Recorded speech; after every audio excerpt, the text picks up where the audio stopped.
comentará música, así que, y en algún momento probablemente haga una meditación guiada, así que lo vamos a escuchar con los oídos muy abiertos.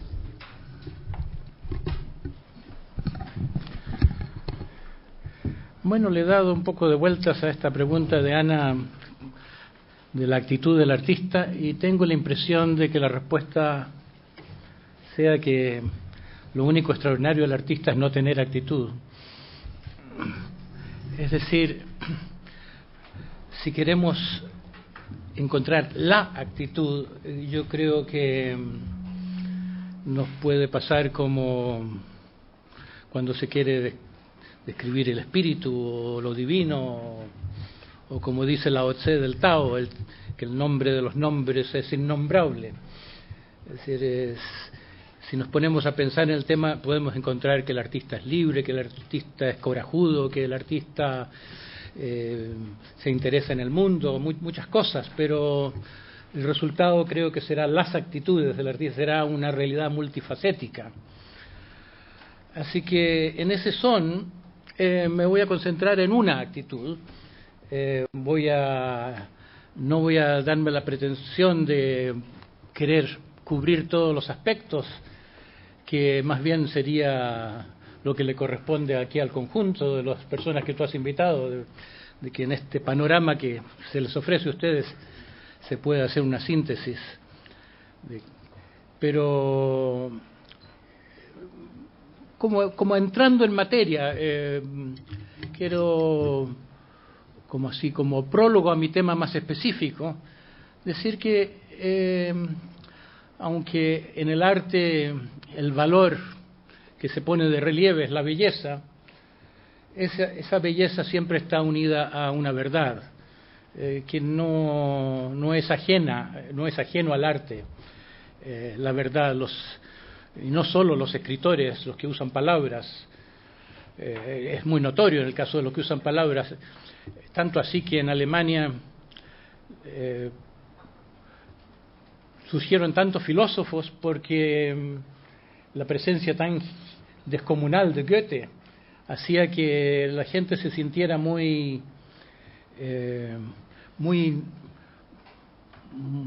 lo veía muy difícil poder llegar a esa altura tan colosal de lo que era Goethe para los alemanes.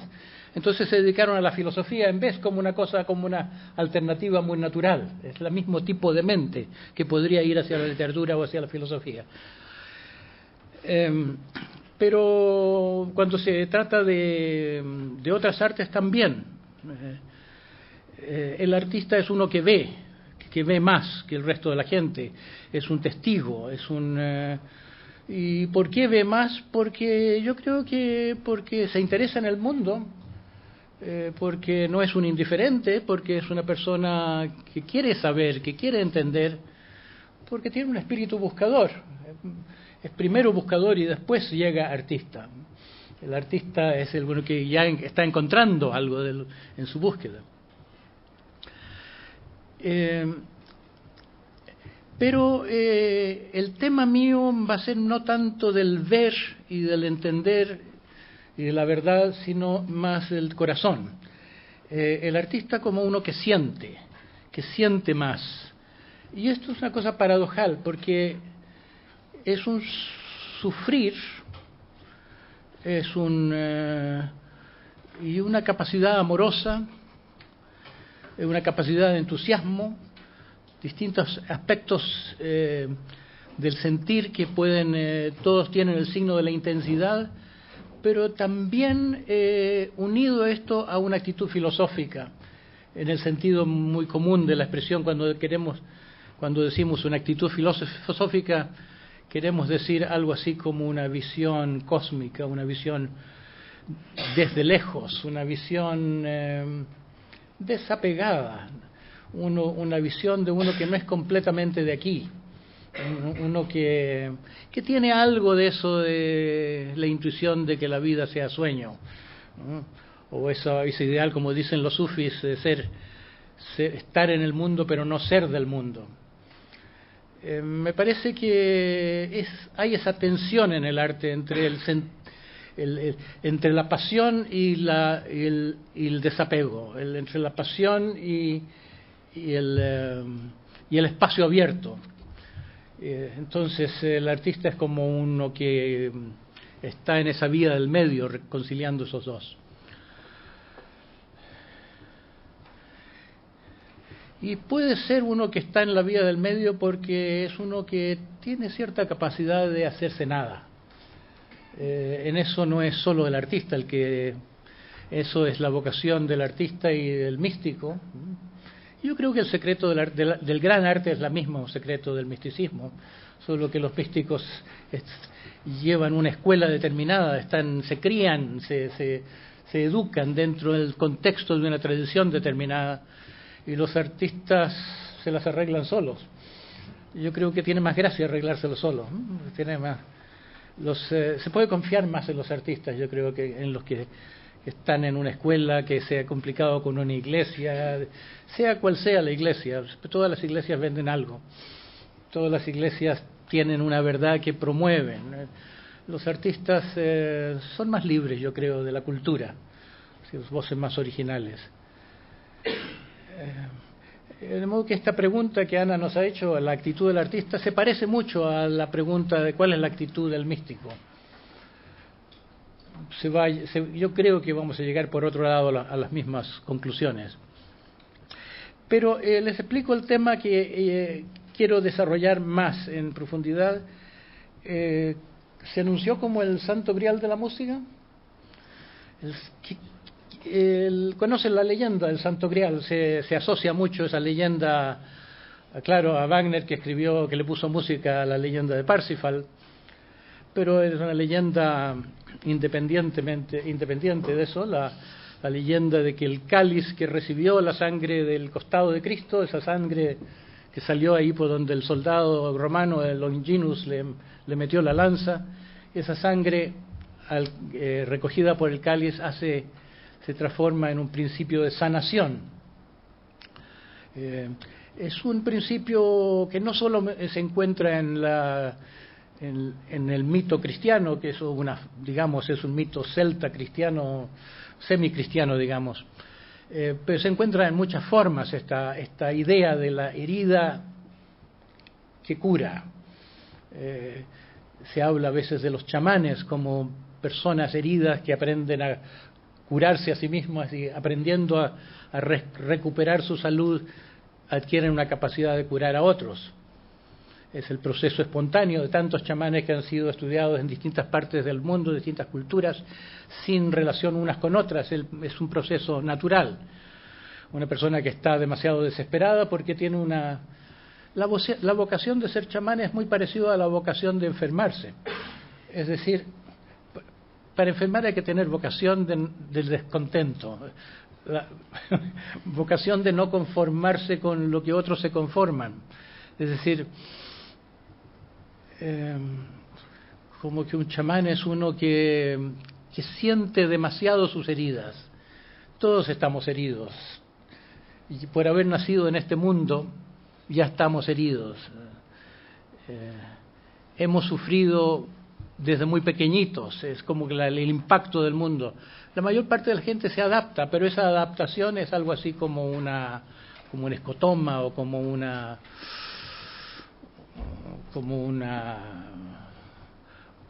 poda interna, así como la poda de los árboles que le quita unas ramas, ¿no? El extremo de eso sería la solución quirúrgica que ya no se hace mucho, por suerte, de las lobotomías. Antes a los médicos les gustaba la lobotomía porque después los pacientes daban menos que hacer, ¿no? A su familia. Es más fácil conformarse si uno tiene menos cerebro. Bueno, un chamán es el extremo contrario, ¿no?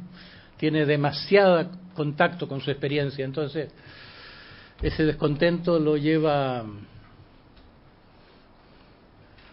a que, al contrario, ¿no?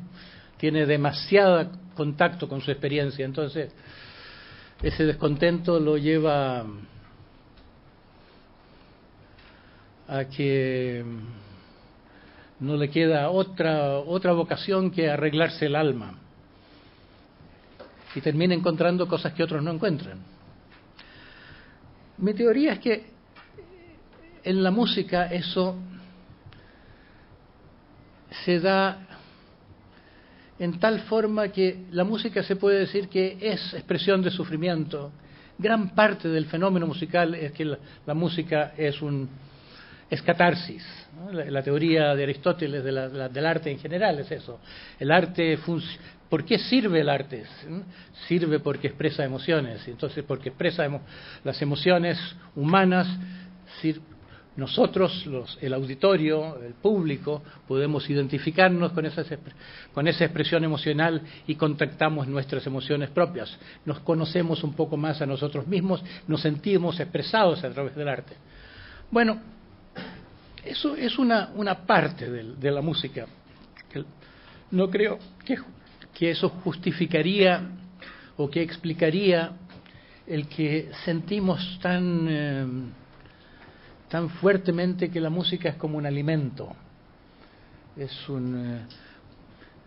No se vendería tanto la música, no sería una industria tan, aún en los tiempos de economías problemáticas, ¿no? Siempre en la casa más pobre hay radio, ¿no? Siempre hay música sonando, ¿no?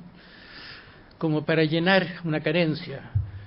Y eso no es porque la música exprese dolor y porque necesitamos sentir más nuestro dolor. Es porque la música también es un vehículo de amor. Entonces,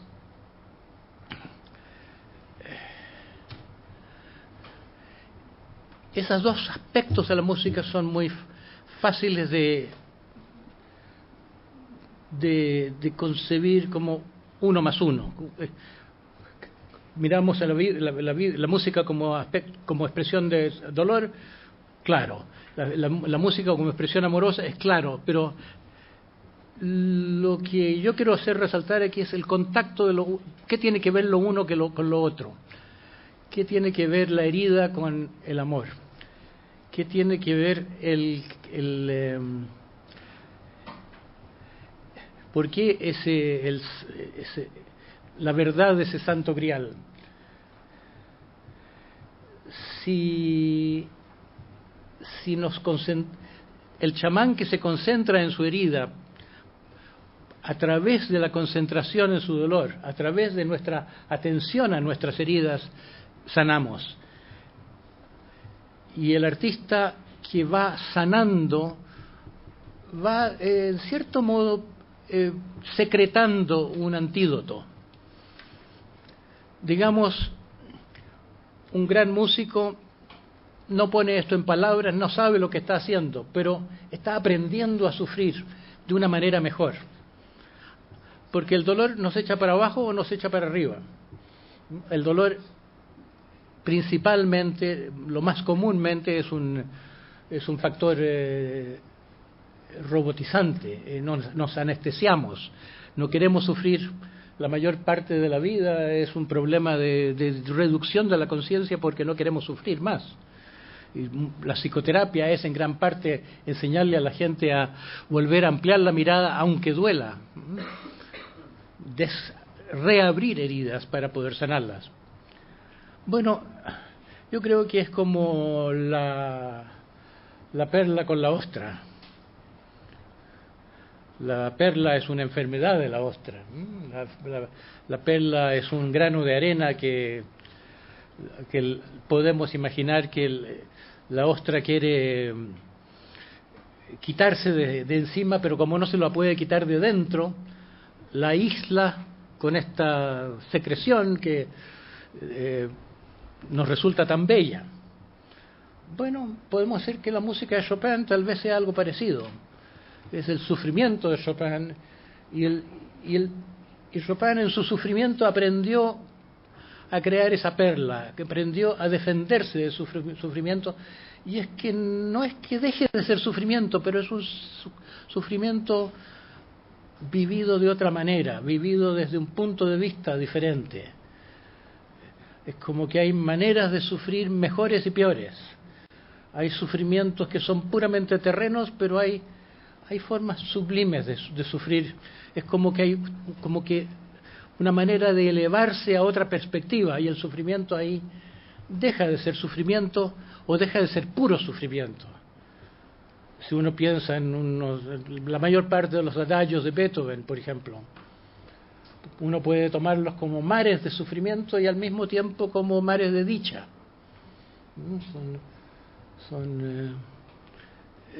Es como si el sufrimiento fuera el lado de abajo. Como hay cara y cruz, ¿no? Es un fenómeno de cara y cruz, en que un lado es el sufrimiento, el otro lado es la dicha de estar más allá, de saber flotar sobre el sufrimiento, de remontarse. Entonces, mi tema es una de las actitudes del artista. Habrá muchas actitudes de las que se puede hablar, pero la que yo quiero tomar como tema es la capacidad del artista se puede decir, de saber sufrir, de elevarse a través del sufrimiento, pero que en el fondo es de sufrir amorosamente, de sufrir, de mantener viva la llama del amor, porque la mayor parte de las personas, o la mayor parte de las veces, no sabemos hacer eso. Si me duele, me desconecto de mi capacidad amorosa. Resulta que si me desconecto de mi capacidad amorosa, me desconecto de mi esencia, me desconecto de mí, me desconecto de la vida. Toda la vida se me transforma en reclamo, se me transforma en quejas, se me transforma en irritación. Es mal negocio dejar de amar, pero es difícil cuando duele.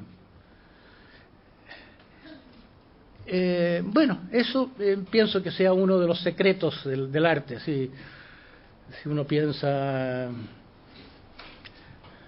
Beethoven durante los últimos cuartetos, hinchado, con hidropesía, con problemas de dinero, que había sido toda la vida halagado y mantenido por los mecenas, como considerado una persona muy importante.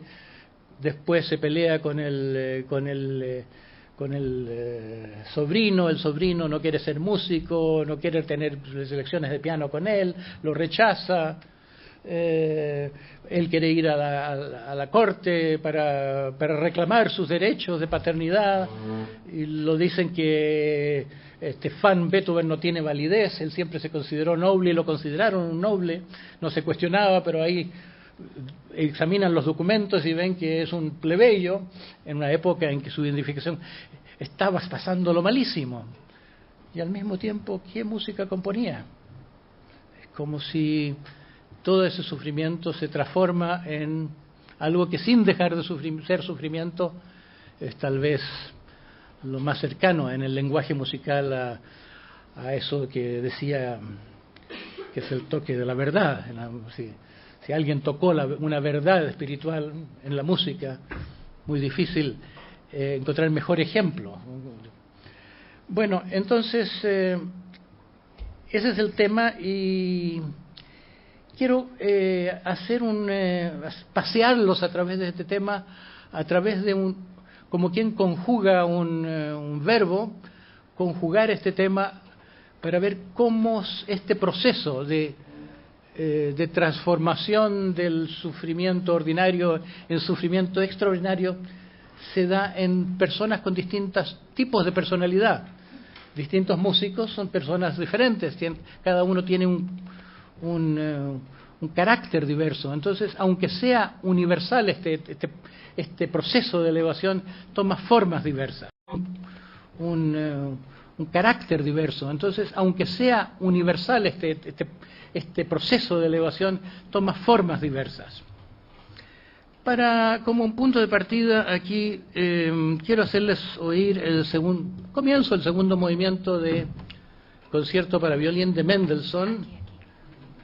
Aquí lo ponemos, muy bien. Vamos a ver.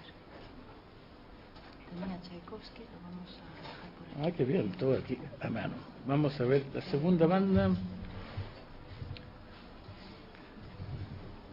a ver si yo sé usar esto. Archivos. Abrir.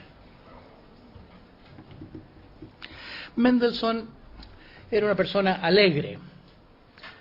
Entonces no es el mejor ejemplo porque es difícil en una persona alegre encontrar, aun cuando en su expresión musical, tanto sufrimiento como en otros músicos. ¿El primero dijiste? El segundo. Entonces lo que está en primer lugar es el amor más que el sufrimiento. Un poquito más alto. Alto, alto. Muy conocido por todos esta melodía.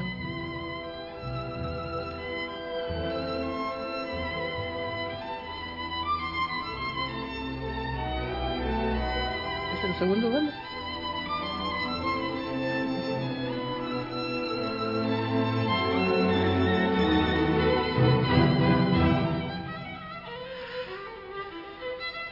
Esto que parece glorioso, como un querer llegar al infinito, los invito a ver si se puede conectar uno con que es una sed de infinito. Es como dame el más allá, dame.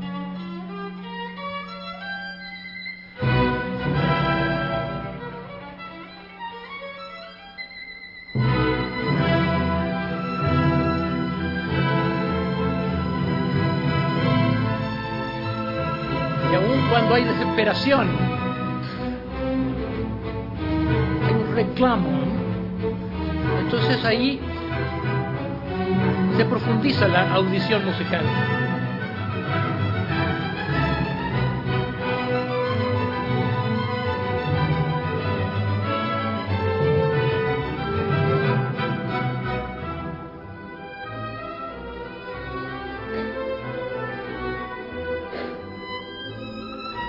Hay tanta dulzura, pero vivámoslo como una sed de dulzura. Es tanta la sed de dulzura que uno está soñando, pero al que está escuchando le llega el sueño. Si el compositor está soñando con lo que necesita, ¿qué favor nos hace de crear ese sueño para todos?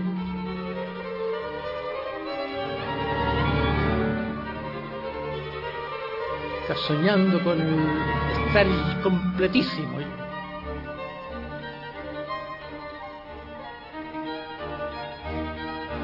Bueno, ese es el principio. Vamos a bajarlo poco a poco.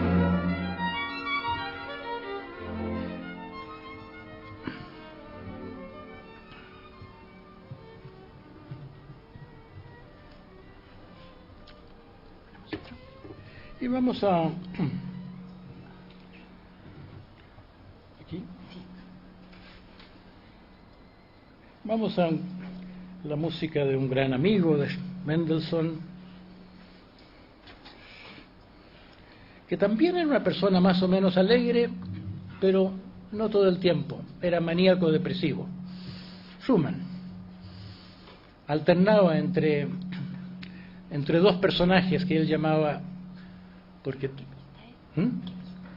la primera pista, el comienzo del concierto para piano, él firmaba algunas de sus músicas como Florestan, era el entusiasta, y otras músicas como Eusebius, un personaje que era meditabundo.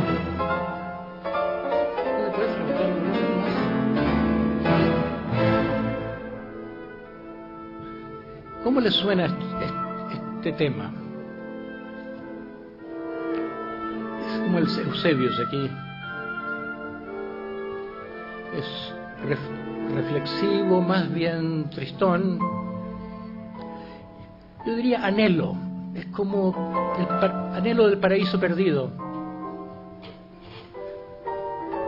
Muy lejos, pero muy íntimo, muy conocido. Veámoslo de nuevo, esa parte, el comienzo.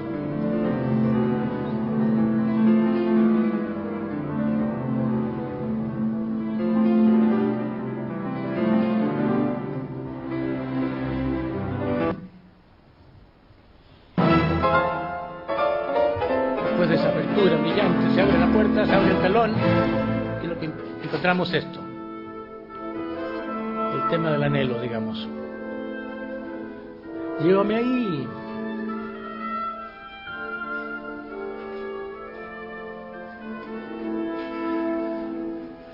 Pero podemos darle la vuelta. En vez de verlo como anhelo, podemos sentirlo como paradisíaco. Qué sueño más bello es.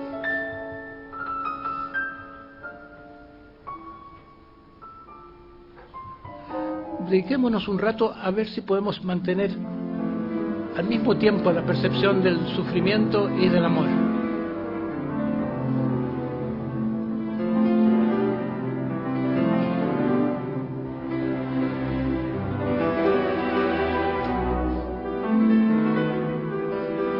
Está el entusiasta ahí. Más. Pero todo movido de un anhelo.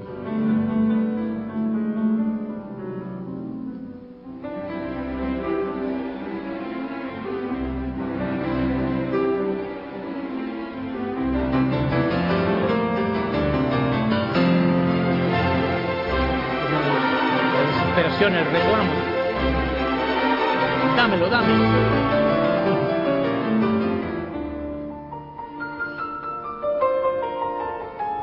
Siempre ese tono de algo muy lejano y cercano al mismo tiempo.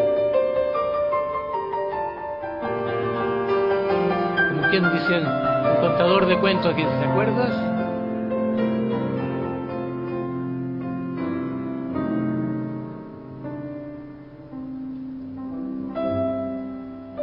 Tiempo muy lejano, como en los cuentos de hadas, ¿no? Porque todo era muy bonito y había una princesita.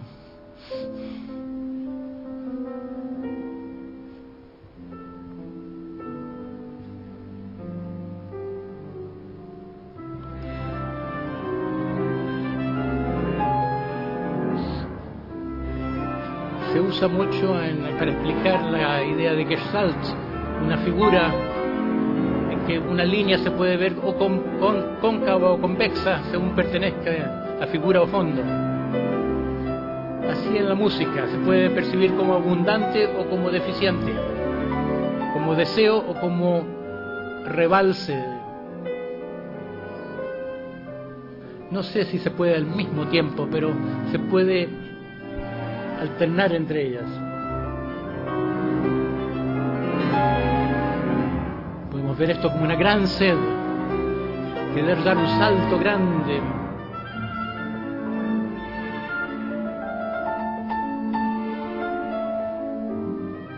Un sentido de horizonte. Pero también puede ser percibido como una superabundancia, ¿no? Un rebalse, como un dar a gran manos llenas, como estrujar racimos.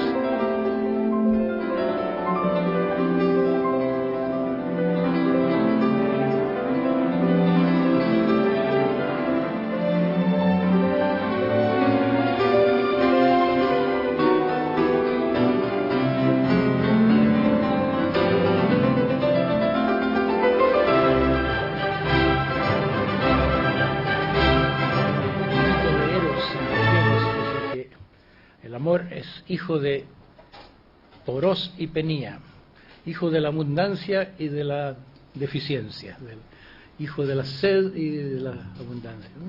Tenemos esos dos lados, tenemos sed, tenemos plenitud. Es como son dos interpretaciones de la vida, y la música está al medio de esas. Claro, hay músicas que nos suenan más deficitarias. Voy a Chopin, quiero decir a Tchaikovsky, lo voy a dejar más hacia el final. Tchaikovsky vivió tanto la frustración sexual, le tocó vivir en una época muy difícil. No le tocó vivir en los años de la liberación gay. Muy complicado. Entonces es más fácil sentir la sed. Hay otros músicos en que, si uno oye Bach, casi pura abundancia, como que no no hay deseo, hay solamente hacer música como tener hijos, pura generatividad. Händel también. Pero la mayor parte de la música se puede oír las dos cosas.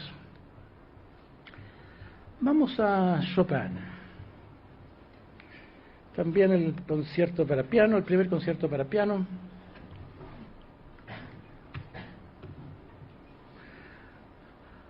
Como en Schumann, es muy romántico en el sentido de que hablamos de amor romántico. Hay músicos que no tuvieron amor romántico. Beethoven no tuvo amor romántico, es decir, tuvo amor romántico, pero su vida fue sobre todo una vida célibe, una vida de postergación del amor de pareja ante la obra. Brahms también. Aquí hay mucha energía sexual, pero no deficiente. Chopin dice en algún momento en una carta que la fuerza que hace la música es la misma del semen. Le parecía que el hacer el amor era equivalente a crear música. Este es un Chopin heroico, el triunfante. El patriota militante, era muy solidario con la causa de los polacos en esa época, en rebelión contra el zar. Es un Chopin muy fuerte, contrasta con un Chopin muy de cámara, muy de interiores, que tiende a la resignación, a la monotonía de la tristeza. Este es más luchador.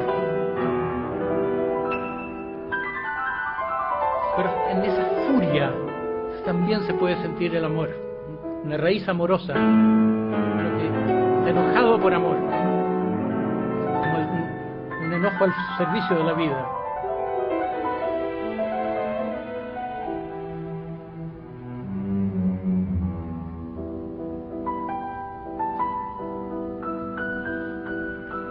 Entonces,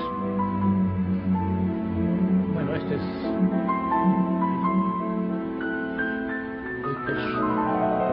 el sueño de amor de Chopin, ¿no? Sueña un amor tan perfecto, es como no es de una mujer de este mundo, es de un hada, es una madre tiernísima, atenta a cada detalle, a cada movimiento. El sumum de la delicadeza, que no existe en este mundo. Es un amor de sueño, pero nos alimenta a todos. La música se nos hace un cáliz lleno, su sed se transforma en un don para todos.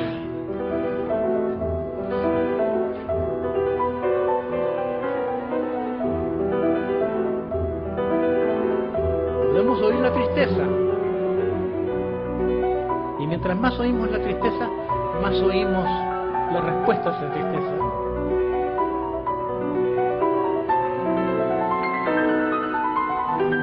Mientras más se desespera, más extraordinario es la respuesta a la desesperación. Más abundancia, milagrosa la abundancia.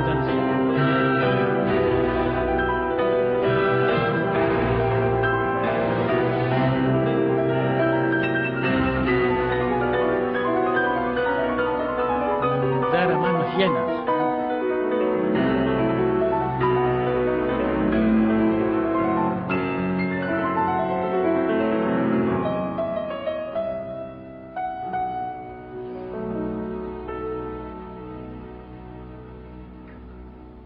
Bueno.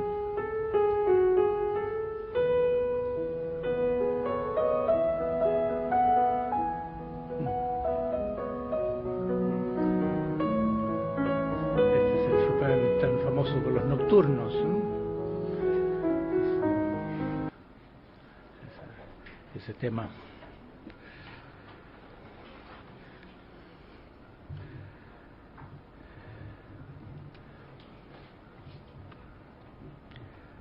Vamos a Mozart ahora.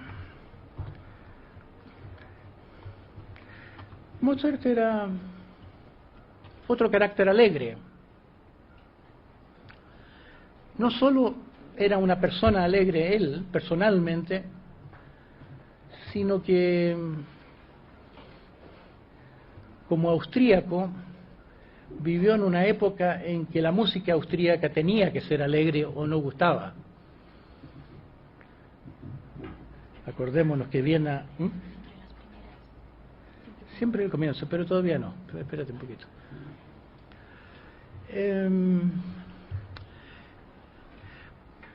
Entre las cosas que he descubierto en la biografía de Mozart es que los vieneses no gustaron de su música porque la encontraron demasiado triste. ¿Cómo serían los vieneses? Nunca triunfó en Austria, menos en Salzburgo, en su pequeño pueblo natal. Solamente vino a ser plenamente recibido en Praga al final de su vida. Allí se encontró con el éxito. Mientras estaba muerto de hambre, sus óperas famosas, con gran éxito de taquilla, claro que eso un poco le llegaba a él, que estaba lleno de deudas.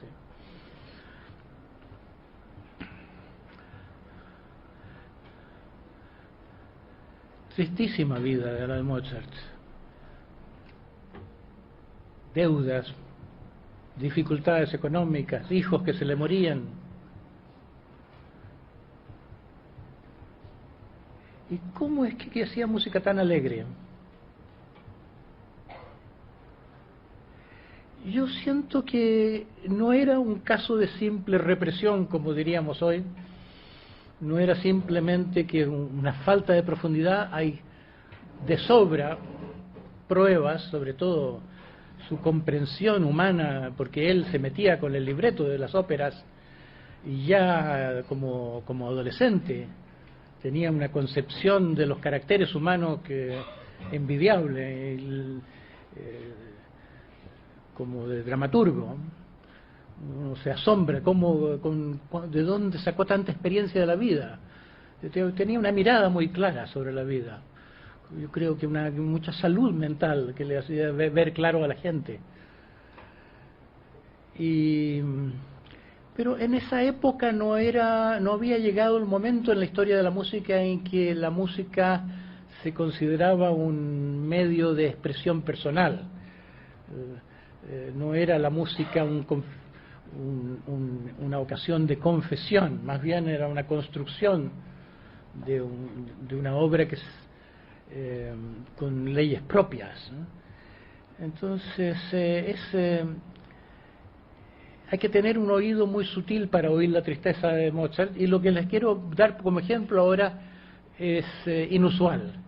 Les quiero hacer oír el comienzo del primer quinteto, que fue compuesto al final, tal vez en el momento más doloroso de su vida. Él fue a París en búsqueda de lo que no había encontrado en Austria, consejo de su padre, que fue su gran administrador. Se le pasaba la mano en realidad al padre en administrarlo. Lo explotó bastante cuando niño, como que se dice, lo explotó bastante cuando niño, como que se dice, el niño que salvaba a la familia, que mantenía a la familia. Bueno, fue a París, pero a este niño, que prodigio, que cuando era propiamente un niño lo recibían en todas las cortes, y ahora, con un poquitos años más, no le hicieron caso en París. Preferían la música italiana. Y a todo esto muere su madre mientras vivía en una pobre pensión ahí en París, y por encima de eso la mujer a quien amó, Aloysia, se cansó de esperarlo, se casó con otro, y le llegan noticias de dónde estaba, no sé, de Salzburgo, no me acuerdo de dónde, o de Viena, creo. Así que le tocan estos tres golpes. Allí compone Este quinteto que es obviamente un llanto, pero quiero pedirles que lo escuchen con el oído más principalmente hacia el dolor y poco a poco haciendo la transición hacia cómo se va llenando de amor y cómo se va transformando la melodía cada vez, va sonando más y más positivo. Es como que va encontrando Mozart una manera, es como una manera muy generosa de estar en el mundo, no preocupado de sí mismo, como que aunque duela, yo voy a ponerme aquí la tarea de repartir alegría entre los... Yo voy a través de mi música, yo voy a hacer un don de la alegría para la gente.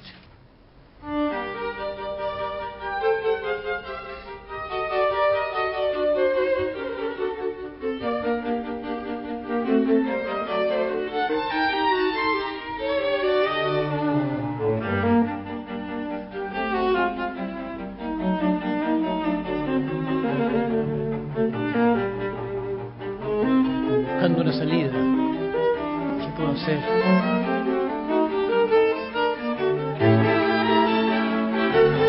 Cerrados todos los caminos, por aquí, por allá. Pero acto con actitud positiva. Vamos a jugar con esto. Echarle para adelante.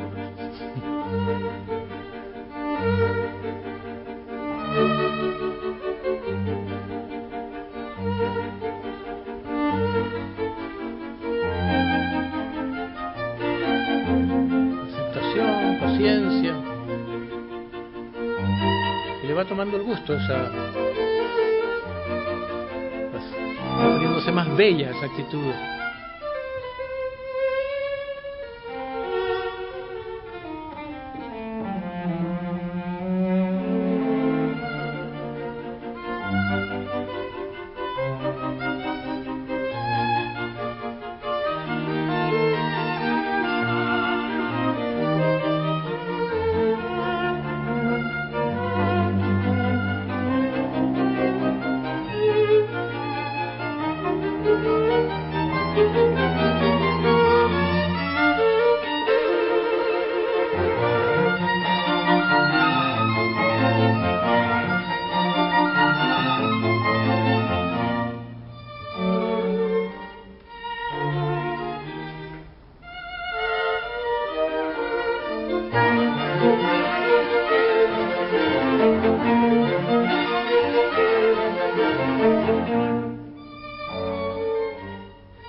Vamos a oír el comienzo de la inconclusa de Schubert.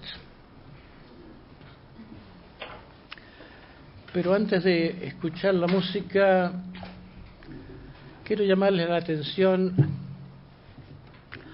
a cómo Schubert fue una persona madurada por su conciencia de que se iba a morir, su conciencia de una muerte prematura. Ya no me acuerdo cuántos años fueron los que vivió con conciencia de tener una sífilis, que en esa época era una condena a muerte, era como el SIDA de hoy. Pero es más o menos la época de la inconclusa y la época de un cuarteto que se llama La muerte y la doncella. Y este músico tan precoz, este talento que tan casi mozartiano, de niño pequeño, y esta vocación por la música que lo hizo en realidad pasar mucho hambre, porque fue tanta la certeza que tuvo que quería ser músico, que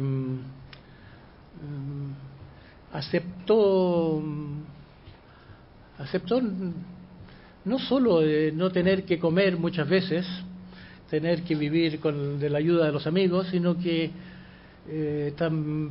tampoco pudo casarse con la mujer a quien amó, que también lo esperó hasta que el padre la casó con uno que tenía una vida más decente, no un andrajoso, un artista andrajoso como Schubert, que a los ojos de este buen burgués, un fracasado. En muchas canciones de Schubert aparece el tema del vagabundo, o más bien ¿cómo se llama? Wanderer, el peregrino y el cazador, el que sabe vivir, el que sabe lidiar con la supervivencia, ¿no? Schubert no sabía. Era un soñador, digamos, caracterológicamente, ¿no? Uno para quien la belleza era una religión, la religión de la fidelidad a su corazón. Entonces, con eso como telón de fondo, oigamos con mucha atención cómo empieza esta sinfonía inconclusa, que probablemente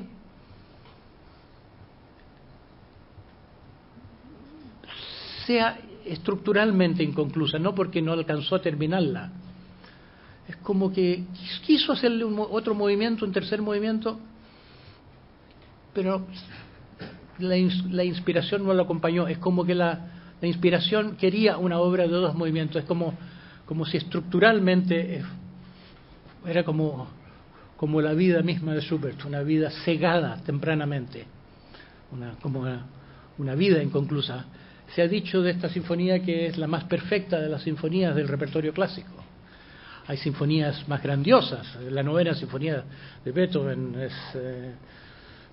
otro mundo, es otro nivel, pero tiene cierta característica como un cristal perfecto, incomparable, que es todo lo contrario de una obra inconclusa. Es una obra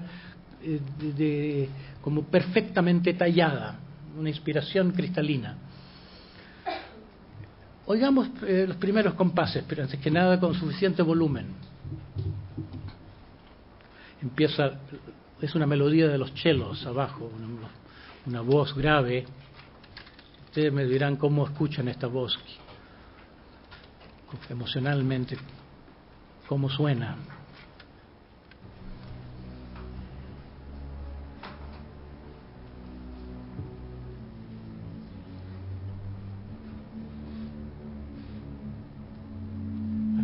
Hasta ahí, vamos a oírlo una vez más.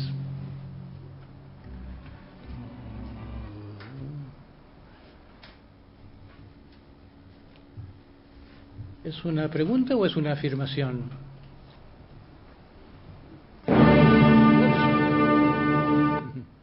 Esa es una afirmación, pero no es la quinta banda.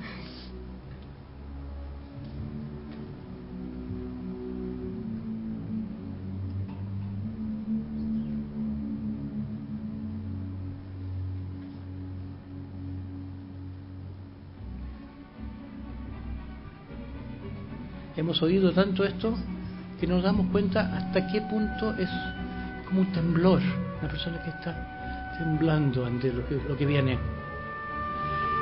Es como algo muy grande lo que viene, ¿eh? Terrible, ¿no? Una nota trágica pero muy sobria, como un llamado del destino.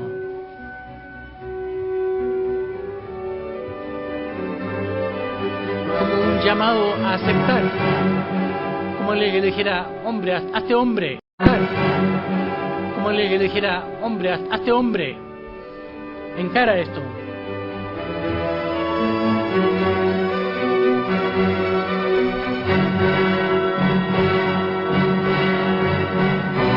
Vamos a subir una vez más. Schubert era un tímido, un blando, podríamos decir.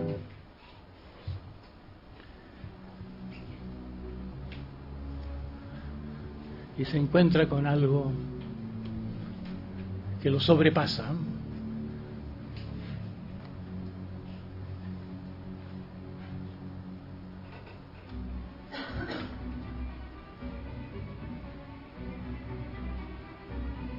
Es como una voz desde lo alto que le dice, esto te toca.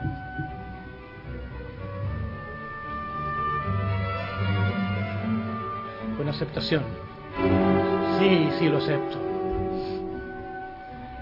Como un diálogo con un guía interior.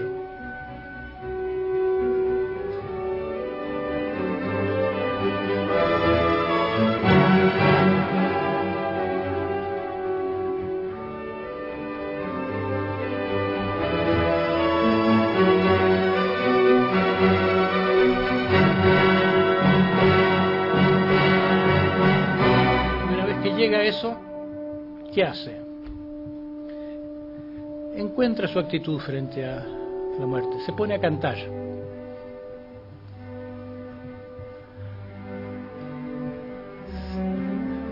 De cómo todo el mundo gira, como que entra en una perspectiva ya transpersonal, digamos, más que individual.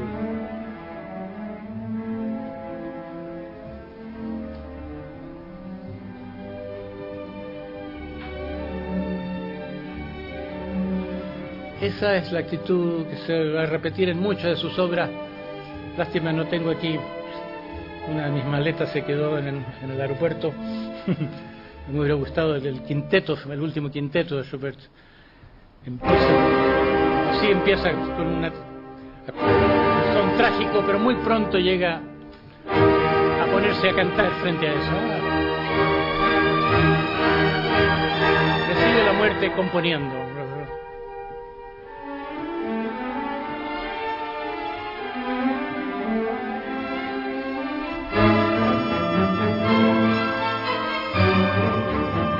Y aquí está en el proceso, es como el encuentro con el dragón.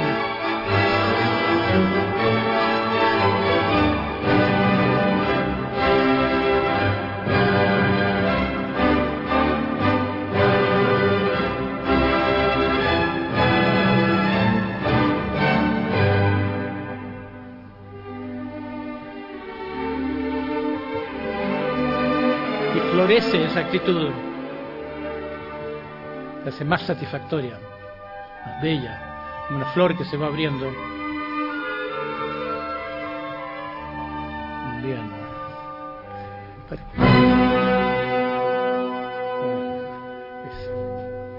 La cosa es por etapas. De repente parece que está todo solucionado y dice, pero todavía te falta. Pero acuérdate, todavía estás aquí en vida.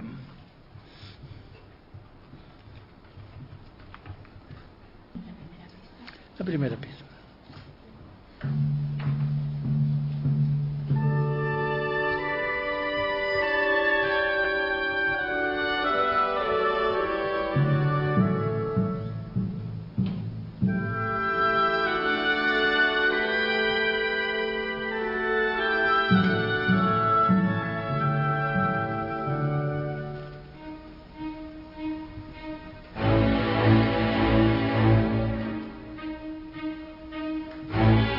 Vamos a empezar de nuevo.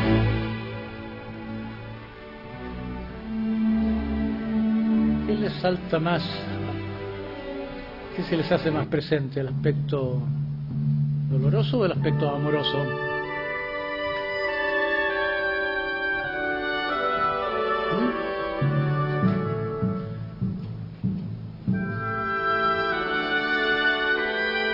Positivo, como de golpe hay algo que se abre, pero es amor humano. Parece que es un amor de otro tipo, un carácter más sacramental,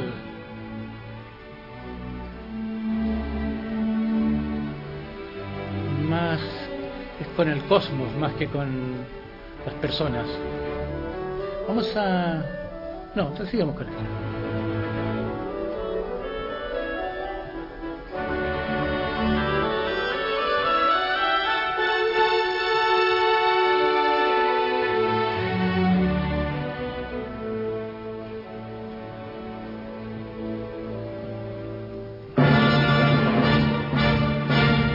Ahí parece lo trágico.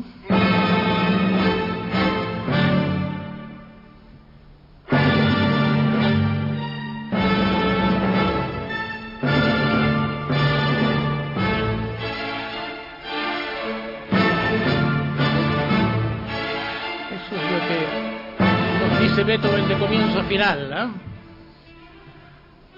Hay una actitud de pelea con el mundo.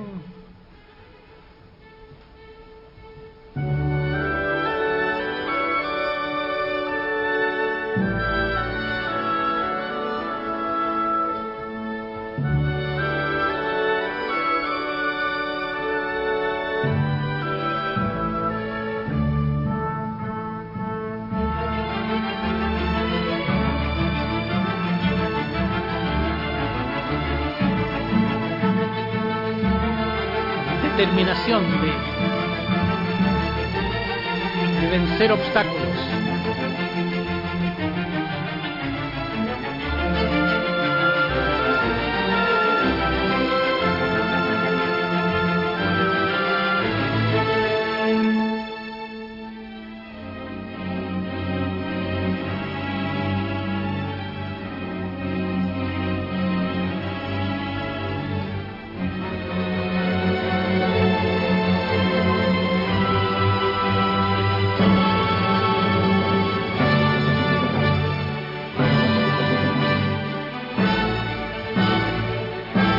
Al camino mismo, como que voy a realizarme, voy a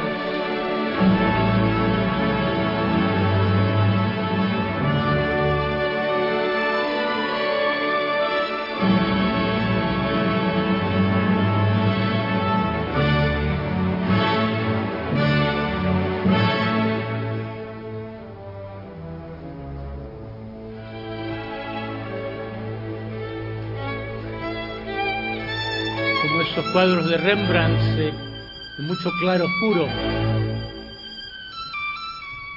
Aquí aparece el violín como muy luminoso, pero como un fondo no solamente de grave acústicamente, sino grave emocionalmente. Como que es uno que ha perdido mucho, uno que tiene mucho sufrimiento dentro, puede alimentar esa joya, alimentar esa perla, pues.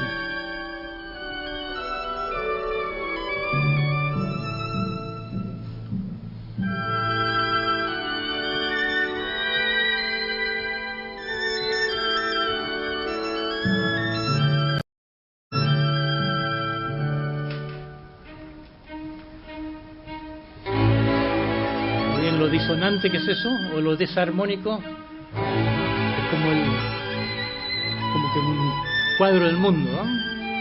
Que así es la vida, ¿no?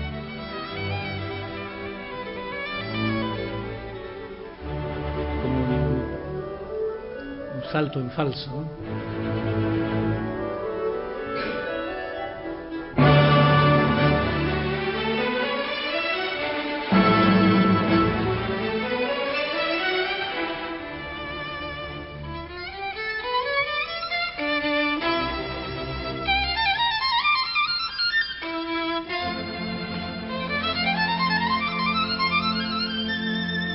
Se ha hablado de un periodo heroico de Beethoven. Se puede decir que esto todavía está en el periodo heroico, pero ya muy madurado. No es como la heroica o la quinta sinfonía. Como la belleza del salir adelante, del amor al ideal.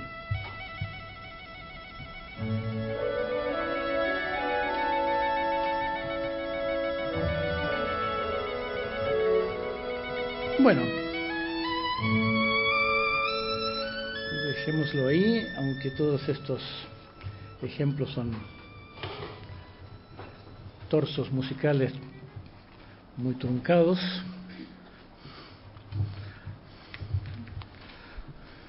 Muy irrespetuosos.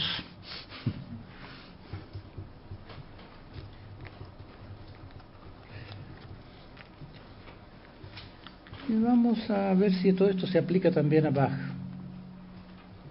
Porque alguna gente dice que Bach escribió música pura, que no significa nada.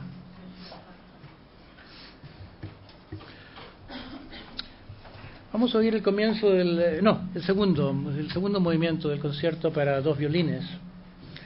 Y ya la fórmula la conocen bien. Vamos a oír tanto el lado doloroso, el lado amoroso, el lado carente, el lado abundante, jugar entre lo uno y lo otro, y muy pronto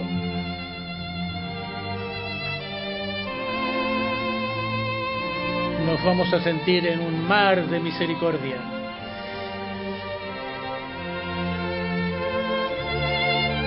Que es un mar de lágrimas y al mismo tiempo una respuesta a todas esas lágrimas.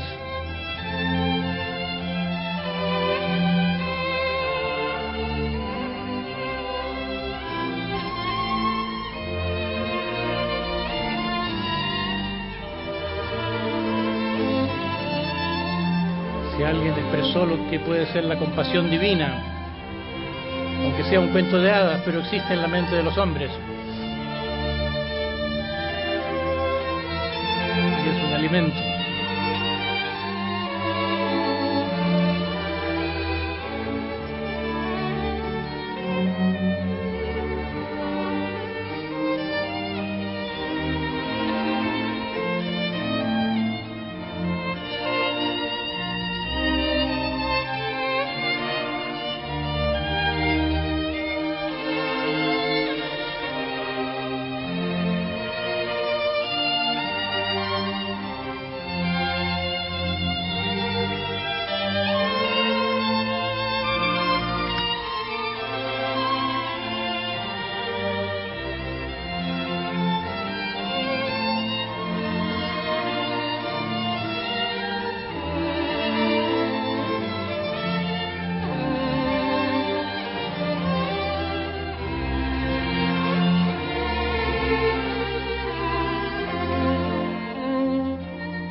Bueno, yo creo que ya debo haberlos convencido.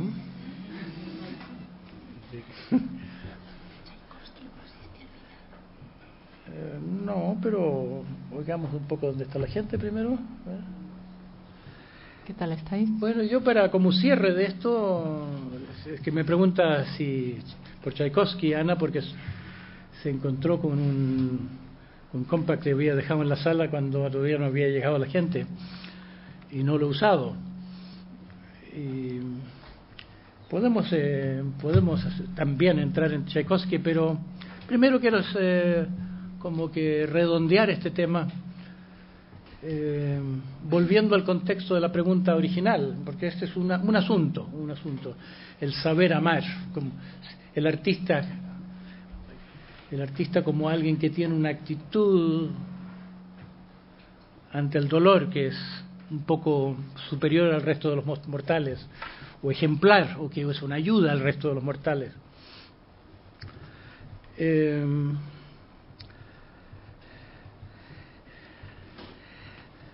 No sé cómo les resulta a ustedes el lenguaje que hoy en día en el mundo tan crecientemente secular está pasando de moda cuando se dice el artista es un hombre de espíritu. Oye, ¿qué es eso? En la cultura científica eso del espíritu es una vaguedad, como que es una metáfora tal vez. O cuando se dice el artista es alguien que tiene contacto con lo divino.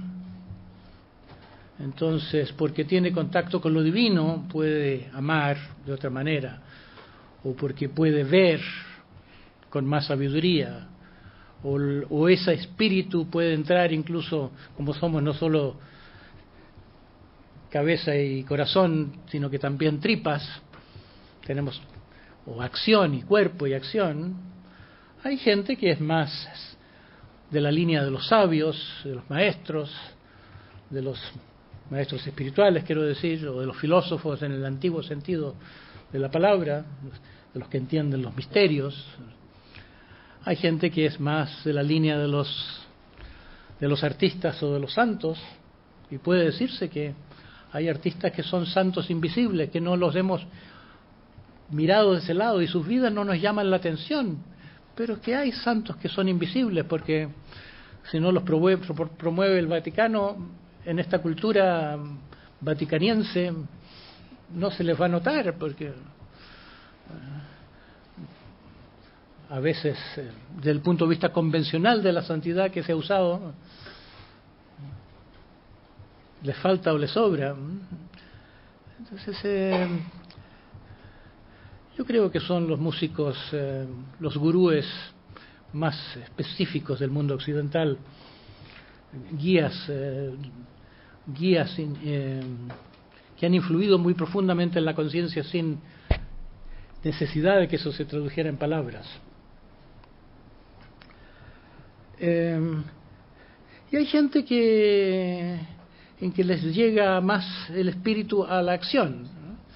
Son los justos, los militantes, los profetas, los que quieren cambiar el mundo, los héroes.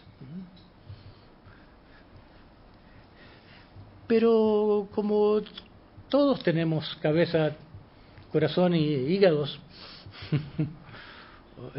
todos tenemos estos tres centros o estos tres niveles, yo terminaría con una reflexión a propósito de la actitud del artista, que el artista, que este saber sufrir de mejor manera se sitúa en un contexto en que los artistas, si uno les buscara por ahí, les encontraría bastante sabiduría y bastante santidad. Les encontraría bastante sabiduría y bastante santidad también.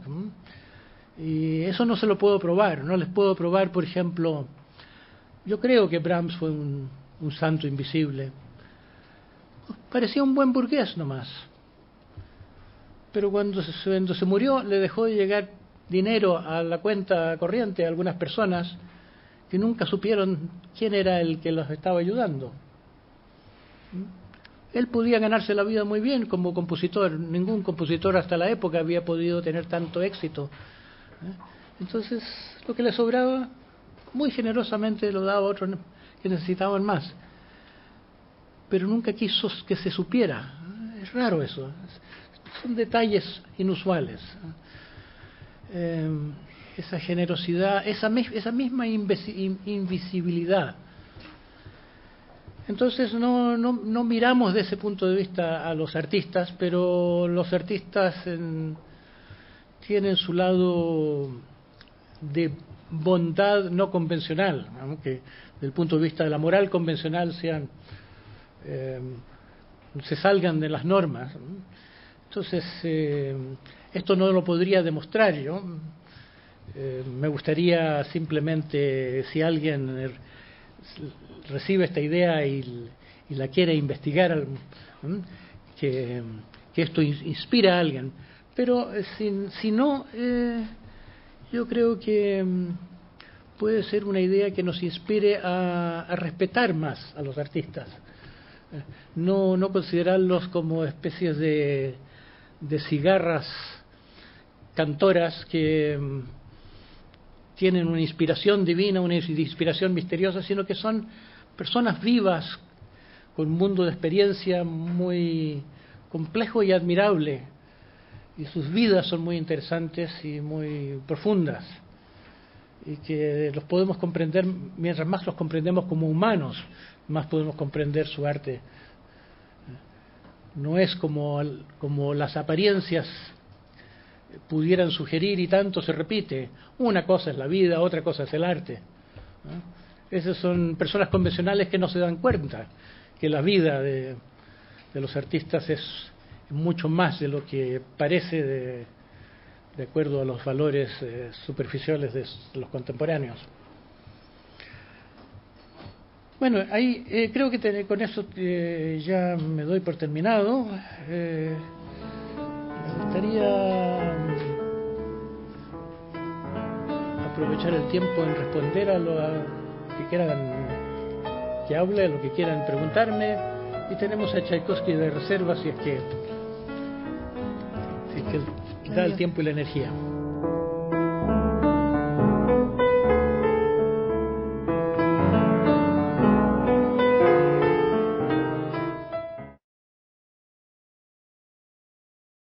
Bueno, Claudio, ya que te tengo tan cerca, y mientras van pensando sus preguntas,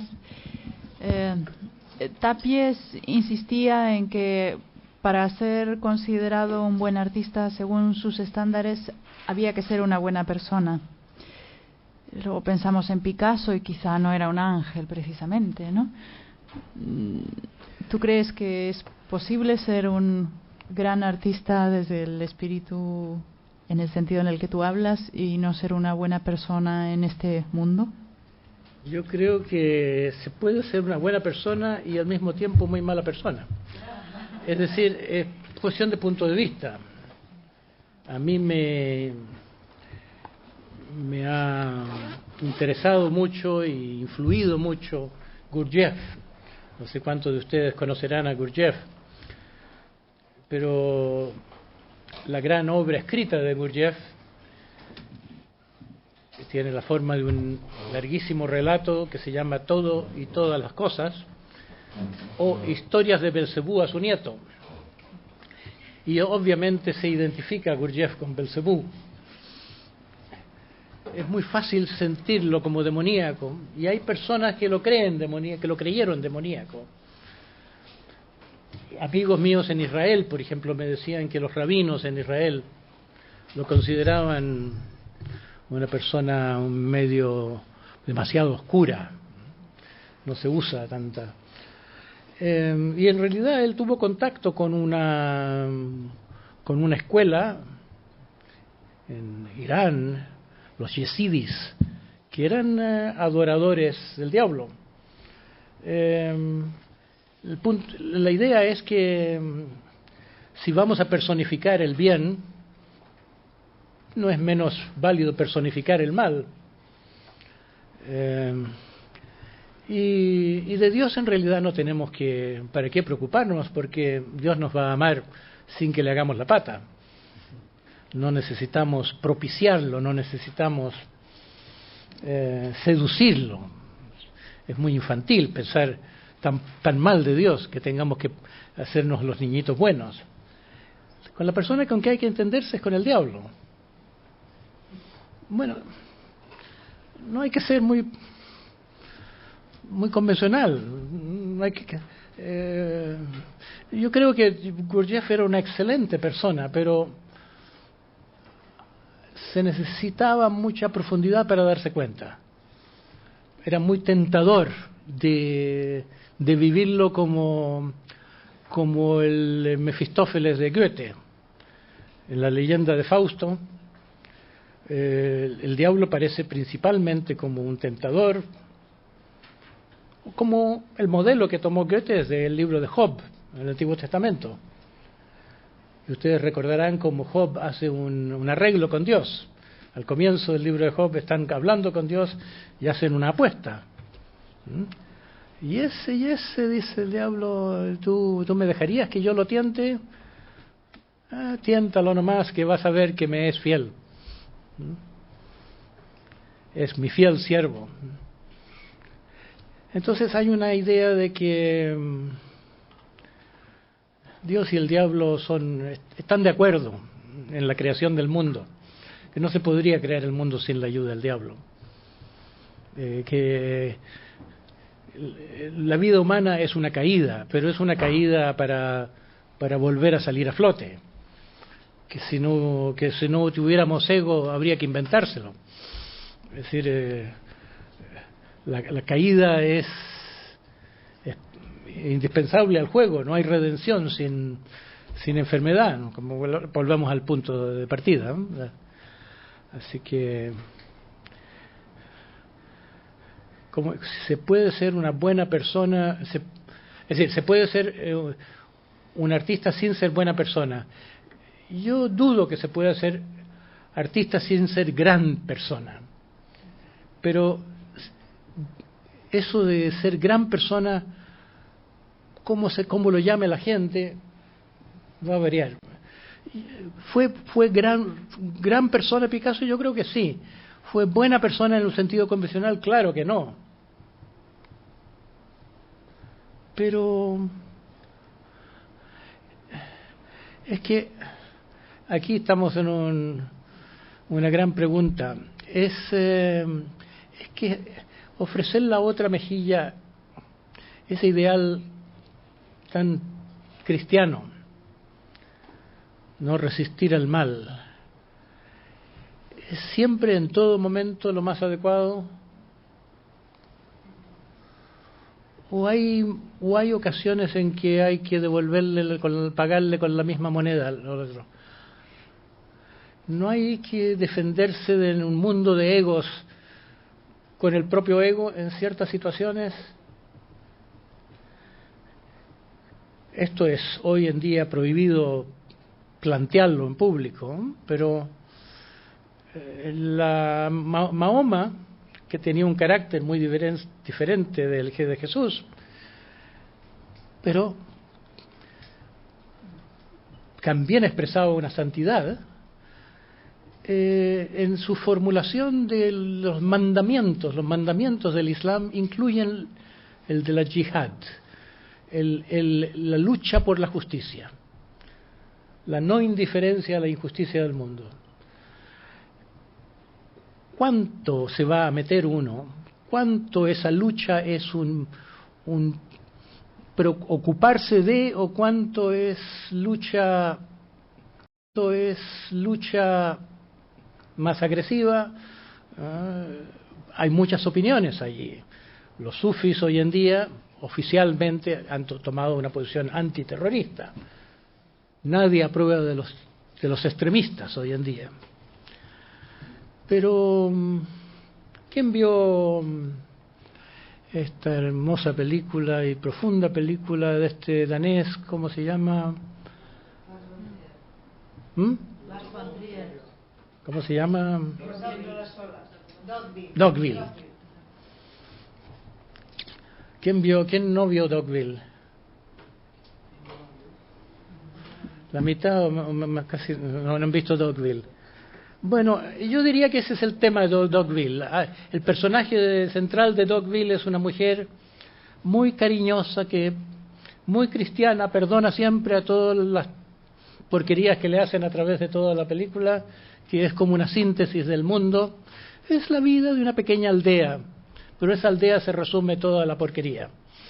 Le hacen de todo, toda la bajeza está resumida ahí, y ella...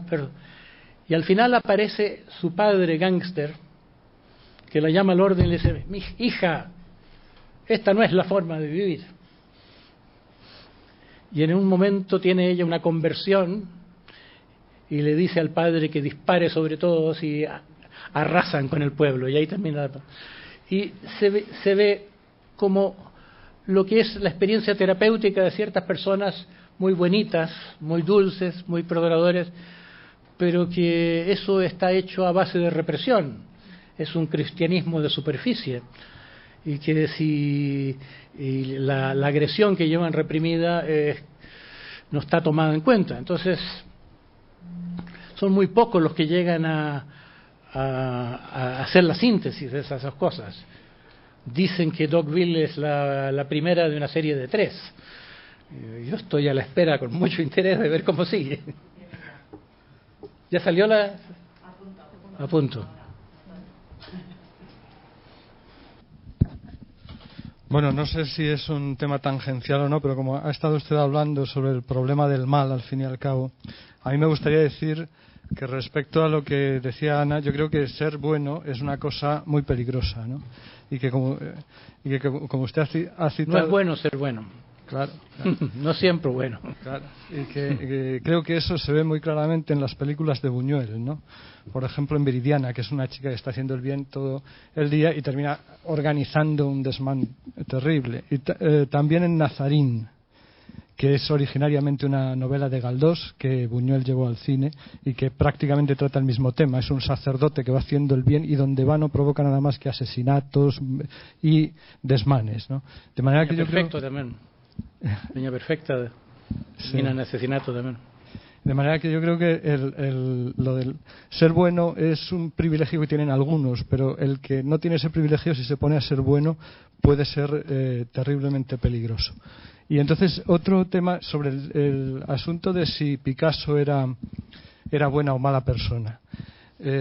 Mi opinión es que hay veces que hay personalidades, ¿no?, que son tan avasalladoras o tan grandes, por decirlo de alguna manera, que es inevitable que el choque con los demás tenga que ser de alguna manera destructivo. Yo no sé si usted lo ve así o si usted cree que realmente, aunque probablemente también hay personalidades más o menos grandes que no son tan destructivas, pero pienso que quizá eso no es una elección del propio individuo, ¿no? ¿Cómo lo ve usted así el problema? No, hay caracteres que son ya fuertes independientemente del calado de la persona. El carácter de Picasso es un carácter avasallador, es un carácter que aquí voy yo primero y cojo lo que quiero. Voy por ello, es decir, esa intensidad. Pero también ocurre que el artista paradojalmente tiene que tener salud, pero es como en torno a una isla de salud que es la que permite que por lo menos se haga a un lado para que actúe algo más grande a través de él, porque eso más grande es la vida misma. Pero en torno a esa isla de salud crece mucha cizaña.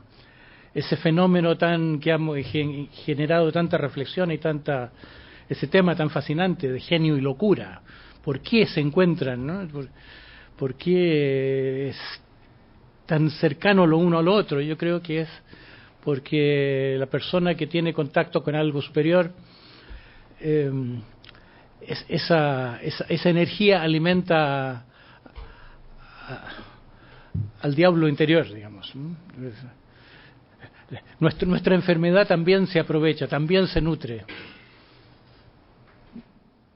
del espíritu. Ya que he hablado de Gurdjieff, quería saber si has meditado algo sobre esto que decía Gurdjieff del arte objetivo, si crees que existe algo parecido a un arte objetivo. Sí. Yo creo que sí. En la música, por ejemplo, pienso la gran música no es la música que se hace de asociaciones personales de cada escuchante, de cada persona que la escucha, sino que hay, como Beethoven lo decía, que la música es el lenguaje de su corazón que debe llevar su experiencia al corazón del otro. Hay una pretensión de que sea una transmisión de experiencia más fiel que las palabras. Mendelssohn insistía en eso, decía, aunque no le gustaba mucho a Mendelssohn este tema, como a Schumann le gustaba el tema de la música como poesía, de la música como vehículo de contenidos. A Mendelssohn era tan músico que no le gustaba hablar del contenido, pero al mismo tiempo le era obvio, decía, tenemos unas pocas palabras para significar la alegría, dichas, éxtasis, es decir, hay una familia de palabras que son de emociones positivas. Pero en la música son infinitas las frases musicales que son gestos alegres. Es mucho más matizado, es más precisa la música, no menos precisa.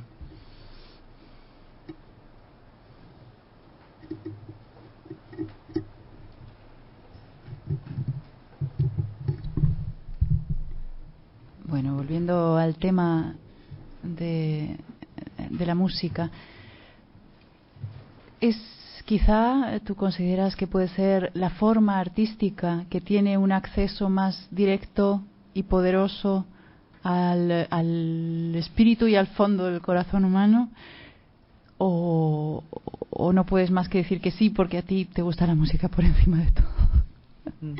Yo sospecho que sea cierto. Yo sospecho que me parece que el sonido acerca más que el mundo visual, que el oído es de los sentidos el más místico de los sentidos. Tal vez el olfato tiene algo que se acerca, por eso el incienso, como que se dice que el incienso tiene olor a Dios.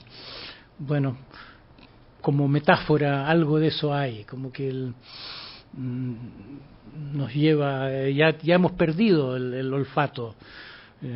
Comparados con los perros ya no tenemos sentido del olfato, pero el olfato lleva a un nivel muy visceral, a un nivel muy profundo y muy emocional, ¿sí?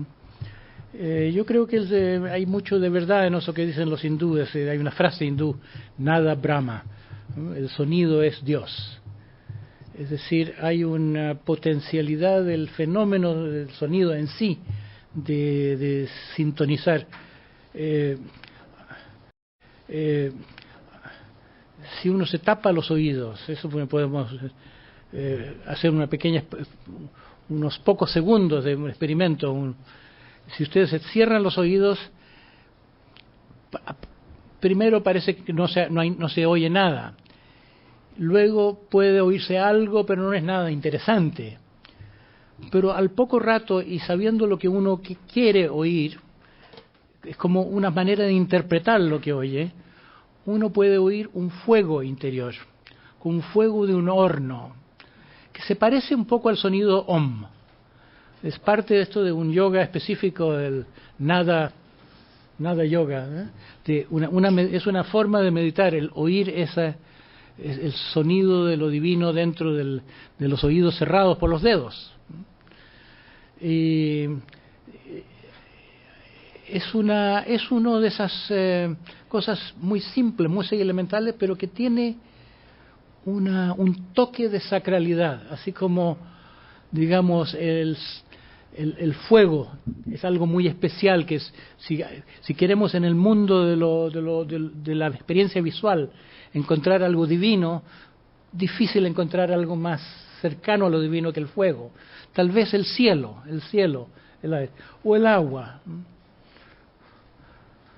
Bueno, los 4 elementos. Los 4, pero en fin. Pero en el sonido resuma sacralidad. Les propongo que nos demos esa pequeña pausa para probar.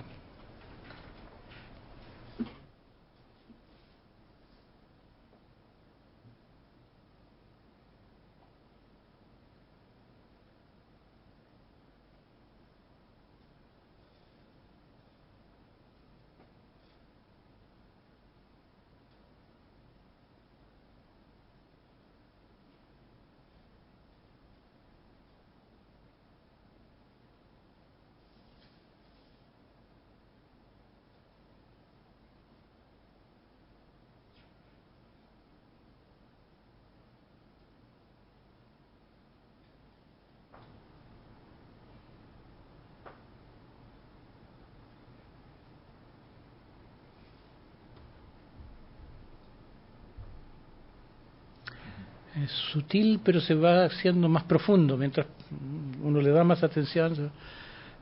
Tiene algo de fuego, tiene algo de sangre, y uno siente que viene del interior. Así, es como una manera de conectarse con uno mismo, con ese yo profundo, que más allá de todas las cosas que podamos conceptualizar. Creo que sí, entonces, que es un medio privilegiado la música. Sí, además como un bajo continuo lo que hemos sentido, ¿no? Como un hervor así suave. Y además la música nos hace vibrar nuestras células, hace vibrar nuestros órganos internos. La resonancia es el principio por el que si una cuerda vibra, todo lo que es capaz de vibrar se pone en consonancia con esa vibración, ¿no? Entonces es algo realmente que nos invade, nos penetra y nos ocupa por entero, también de modo físico, ¿no? Es una cosa muy bella. Bueno, los pitagóricos pensaban que era la realidad fundamental, que los números, ¿no? que la estructura de la realidad es matemática. Einstein está de acuerdo, ¿no? La estructura del tiempo y el espacio, más allá de la materia, más allá de la energía incluso, ¿no? La geometría del espacio. Y entonces se puede ser una cuerda que vibra, es un número que canta, es una matemática que se hace sensorial, ¿no? Una matemática que se manifiesta. Te quería preguntar, Claudio,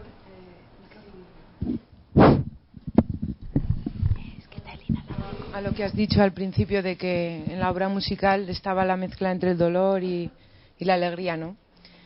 Que si es una pregunta así personal, que si tú esto lo percibes hoy hemos estado escuchando sobre todo forma sonata, sinfonía, que yo creo que es una forma que da pie a un desarrollo en el tiempo, a trabajar, a elaborar, ¿no? A elaborar un tema, a contrastarlo. Que si tú esto lo sientes en cualquier tipo de composición.